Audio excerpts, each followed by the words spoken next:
Et si tout ce qu'on nous a raconté sur la volonté, eh bien c'était complètement à côté de la plaque. Oublions un instant les slogans de développement personnel. Aujourd'hui, on plonge dans une conception bien plus ancienne, presque alchimique, de ce qui nous pousse vraiment à aller au-delà de nous-mêmes. On croit tous savoir ce que c'est, pas vrai? Une espèce de force, un muscle qu'il faudrait entraîner. Mais, et si c'était autre chose? Si la véritable volonté, au fond, n'était pas une lutte, mais plutôt une transformation? D'un côté, il y a la vision moderne. La volonté, c'est un effort, une pure bataille contre soi. Et de l'autre, on découvre ce que le texte nomme la volonté ascétique. Et là, tout change. L'idée, ce n'est plus du tout de combattre son corps, mais de le réorienter. On passe d'une lutte, disons, horizontale, à une véritable élévation, une force verticale. Bon, entrons maintenant dans le vif du sujet. Cette forme de volonté, cette volonté ancienne, elle ne cherche pas à écraser la douleur par la force, non, non. Son but est bien plus radical. Il s'agit de changer la nature même de la douleur. Cette citation, elle est absolument clé. Le mot le plus important ici, c'est « transfigurer ». Il ne s'agit plus de gagner une guerre contre son propre corps, mais de le détourner. C'est un peu comme si on détournait le cours d'un fleuve, non pas pour le stopper, mais pour irriguer une terre nouvelle. On change sa finalité, son but. D'accord, mais comment ça commence, tout ce processus? Eh bien, tout part d'une confrontation, brute, presque animale avec la douleur physique. C'est vraiment le tout premier pas du voyage. Essayons d'imaginer ça. La douleur à l'état pur, le corps qui hurle, les nerfs qui protestent, la chair qui supplie d'arrêter. C'est l'instinct de survie lorsqu'il a de plus fondamental. La réaction normale, instinctive, ce serait de céder, d'obéir, tout simplement, à ce signal d'alarme. Et c'est là, précisément là, que tout bascule. La désobéissance sacrée, attention, ce n'est pas de la simple bravade. C'est une décision, une vraie décision consciente de refuser de jouer le jeu de la survie. Le but n'est plus simplement de vivre, mais de signifier. Le pourquoi on endure devient tout à coup infiniment plus important que le comment on y survit.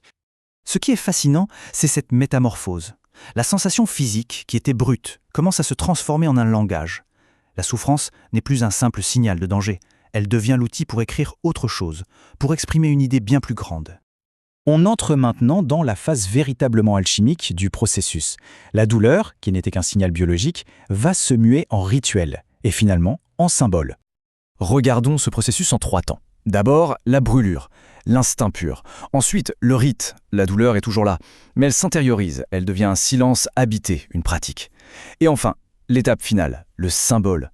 Le membre qui souffre n'est plus juste une partie du corps, il quitte le monde du physique pour incarner une idée. Et cette phrase, elle illustre ça de façon magistrale. Le bras levé de l'ascète n'est plus simplement de la chair et des os, non. C'est devenu un concept, un axe qui reliait le ciel et la terre, un étendard visible de loin, une prière qui aurait pris une forme physique. La transfiguration est totale. Alors, à quoi ressemble la volonté une fois cet état atteint?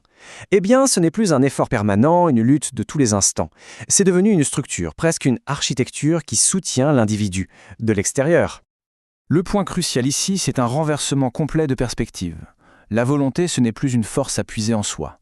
C'est une architecture qu'on a patiemment construite et dans laquelle, désormais, on habite. D'une certaine manière, c'est elle qui nous tient et non l'inverse. Cette métaphore de la cathédrale, elle est juste magnifique.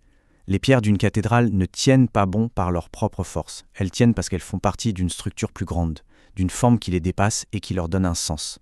C'est exactement la même chose pour l'ascète. On comprend donc bien qu'il ne s'agit plus de tenir le coup à chaque seconde. L'individu devient le serviteur du signe qu'il a lui-même créé. C'est le geste, transformé en symbole, qui maintenant le porte et le définit. La relation de pouvoir s'est fondamentalement inversée. On arrive à la conclusion philosophique de tout ce parcours. Quel est le but ultime d'une telle discipline, d'une discipline aussi intense? La réponse est à la fois simple et vertigineuse, la capacité de devenir l'auteur de sa propre existence. Et ça, il faut bien le comprendre. L'objectif final, ça n'a jamais été de gagner contre la douleur. Ça, c'est le piège de la vision moderne. Le véritable enjeu, le grand œuvre, c'est de réécrire les règles de sa propre existence, de reconfigurer complètement ce qui a du sens. Voilà ce que c'est l'alchimie du sens. C'est cette capacité à prendre la matière brute de l'existence, la souffrance, et de la transformer en or symbolique. C'est l'affirmation que l'esprit peut réécrire les lois du corps, non pas pour les nier, mais pour leur donner une signification nouvelle. Et cette pratique, elle va bien au-delà du simple physique. Elle devient un outil d'exploration intérieure. L'inconscient, toutes ces forces qui nous déterminent sans qu'on le sache, n'est plus un monstre à abattre. C'est un continent à découvrir. L'objectif, c'est de le rendre conscient, de le rendre transparent. Et voici le message final, absolument puissant. Le véritable accomplissement humain, la grande aventure, ce serait peut-être ça. Cette tâche infinie de porter à la lumière les forces cachées qui nous animent.